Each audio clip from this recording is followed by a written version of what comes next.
Assalamualaikum warahmatullahi wabarakatuh. Kami dari kelompok 10. Di sini kami akan mempresentasikan bab 10 tentang pengukuran dan estimasi permintaan pasar.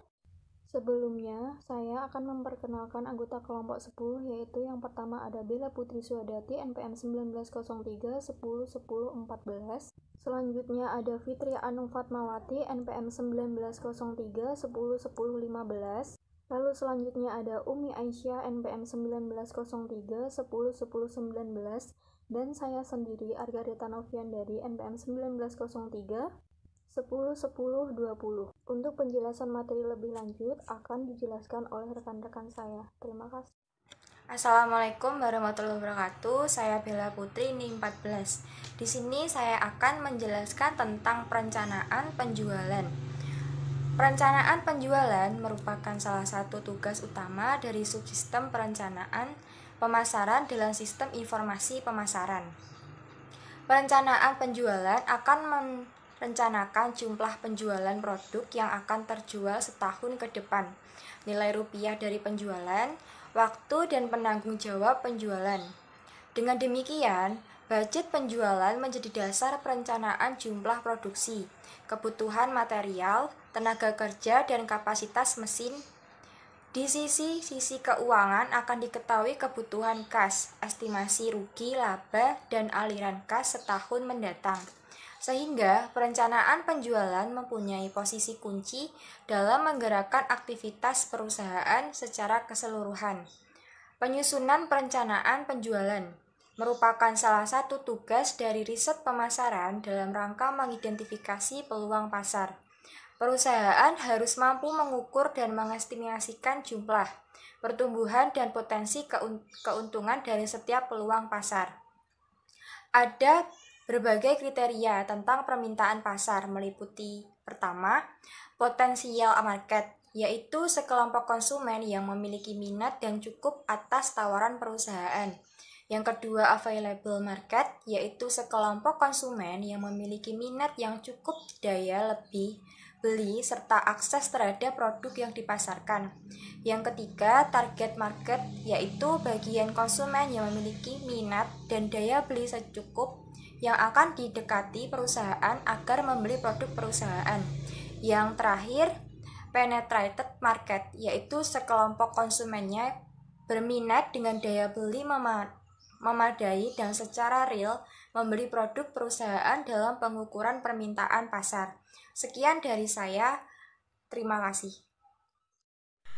Assalamualaikum warahmatullahi wabarakatuh. Saya Umi Aisyah, NPM 19. Di sini saya akan menjelaskan istilah dalam pengukuran permintaan pasar. Ada beberapa istilah yang bisa digunakan dalam pengukuran permintaan pasar. Yang pertama ada permintaan pasar. Permintaan pasar adalah jumlah total yang akan dibeli kelompok konsumen tertentu dari kawasan tertentu selama periode waktu tertentu di bawah lingkungan pemasaran tertentu. Dan yang kedua ada indeks penetrasi pasar, adalah rasio antara tingkat permintaan pasar yang sekarang terhadap tingkat permintaan potensial. Tingkat permintaan yang besar menunjukkan tersedianya potensi pertumbuhan besar untuk semua perusahaan yang terlibat. Dan yang ketiga ada indeks pangsa penetrasi, adalah perbandingan antara pangsa pasar perusahaan yang sekarang terhadap pangsa pasar potensialnya. Indeks penetrasi rendah menunjukkan peluang besar bagi perusahaan untuk berkembang. Dan selanjutnya ada forecast pasar, adalah permintaan pasar yang bersinggungan dengan tingkat pengeluaran pemasaran industri yang secara real akan terjadi. Selanjutnya ada pasar potensial. Pasar potensial adalah batas maksimum dari permintaan pasar yang dapat terjadi. Pada batas maksimum ini, konsumen menjadi jenuh dan tidak mungkin lagi ditingkatkan permintaannya. Selanjutnya ada permintaan perusahaan, adalah pangsa pasar permintaan perusahaan yang dapat diperkirakan sebagai akibat dari tingkat upaya pemasaran yang dilakukan perusahaan pada periode waktu yang bersangkutan. Selanjutnya ada forecast penjualan perusahaan, yaitu yaitu tingkat penjualan yang dapat diharapkan perusahaan yang didasarkan pada rencana pemasaran yang dipilih dan lingkungan pemasaran yang diasumsikan. Dan yang terakhir ada rencana penjualan, yaitu estimasi yang konservatif dari volume penjualan yang dapat diharapkan dan yang digunakan oleh perusahaan sebagai dasar untuk menyusun rencana pembelian kebutuhan produksi, jumlah produksi, dan keputusan tentang aliran kas. Sekian penjelasan dari saya, kurang lebihnya saya mohon maaf. Assalamualaikum warahmatullahi wabarakatuh. Saya Argarita Novian dari NPM 1903 10 10 20. Di sini saya akan menjelaskan tentang estimasi permintaan mendatang. Estimasi permintaan mendatang. Ramalan atau forecast memiliki peran penting sebagai pedoman pembuatan rencana penjualan. Rencana menggunakan forecast lebih baik dibandingkan tanpa forecast sama sekali. Cara yang dilakukan agar ramalan mendekati realita adalah memilih metode forecast yang paling sesuai dengan permasalahannya. Pemilihan metode forecasting perlu dipertimbangkan melalui faktor-faktor, di antaranya yang pertama ada sifat produk yang dijual, apakah untuk keperluan konsumsi atau akan diolah kembali. Berikutnya ada metode distribusi yang digunakan, apakah langsung, tidak langsung, atau melalui internet. Lalu berikutnya ada posisi pasar perusahaan dibanding para pesaing, apakah market leader, penantang, pengikut, atau pemain ceruk. Lalu yang keempat ada sifat pesaing yang dihadapi, apakah monopoli, oligopoli, monopolistik, atau pesaing sempurna.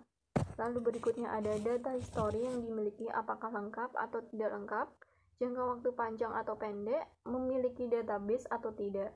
Lalu berikutnya ada sifat permintaan atas produk, apakah stabil atau musiman, sensitif atas harga atau kualitas, bersifat elastis atau inelastis. Terima kasih. Sekian dari saya. Wassalamualaikum warahmatullahi wabarakatuh. Assalamualaikum warahmatullahi wabarakatuh.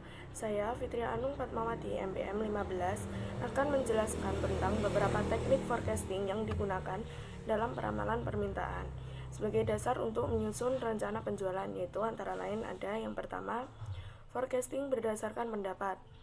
Teknik forecast berdasarkan pendapat biasanya bersifat kualitatif, sering digunakan untuk membuat ramalan penjualan maupun ramalan kondisi bisnis secara umum. Sumber-sumber pendapat yang biasanya dipakai yaitu antara lain pendapat salesman, pendapat manajer, daerah penjualan, teknik forecasting menggunakan konsultan bisnis, dan terakhir teknik forecasting dengan survei konsumen. Selanjutnya yang kedua ada forecasting dengan perhitungan statistik. Teknik ini lebih banyak menggunakan data objektif kuantitatif dari data penjualan masa lalu selama beberapa tahun dengan cara sebagai berikut, yaitu yang pertama analisis tren, yaitu dengan tren bebas, tren setengah rata-rata, tren matematis, tren pertumbuhan, dan selanjutnya ada analisis regresi korelasi. Dan yang terakhir ada forecasting dengan teknik khusus analisis industri. Analisis ini beranggapan potensi penjualan perusahaan dipengaruhi potensi penjualan industri di mana perusahaan itu menjadi bagiannya. Potensi penjualan perusahaan dicerminkan oleh persentase market share. Market share yaitu penjualan perusahaan atau dibagi dengan penjualan industri dikali 100%, sehingga potensi penjualan perusahaan untuk tahun yang akan datang sama dengan persentase market share. Dapat diambil dari market share tahun lalu atau market share yang dikehendaki tahun depan dikalikan dengan forecast penjualan industri untuk tahun depan. Forecast penjualan industri biasanya banyak ditampilkan pada majalah-majalah bisnis. Sekian presentasi dari kelompok 10. Apabila ada kekurangan dan kesalahan, kami mohon maaf yang sebesar-besarnya. Wassalamualaikum warahmatullahi wabarakatuh.